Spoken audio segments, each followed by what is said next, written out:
बढ़ के उम्र बात कर दे पढ़ाई, हमारा पकड़ जन प्यार के चढ़ाई।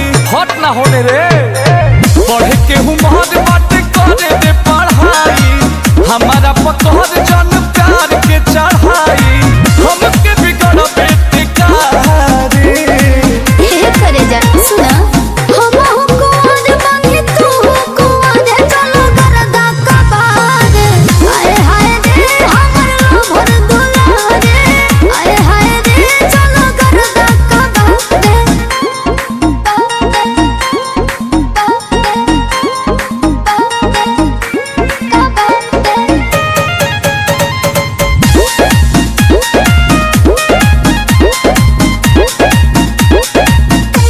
खेले के उमर बाटे कहता रुखाए के, गलती करब तो पड़ी गंगा नहाए के।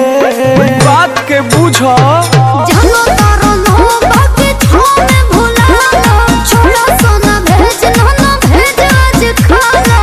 कहते बिगाड़ल चाहता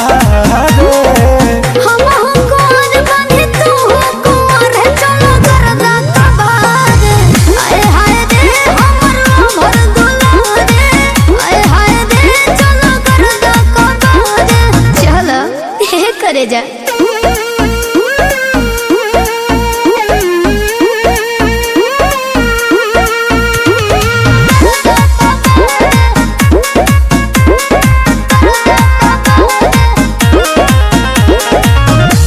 फुल टॉस फेंकता मारे खाती छाका, विकेट गिरही बुआज ऐसन बुझाता।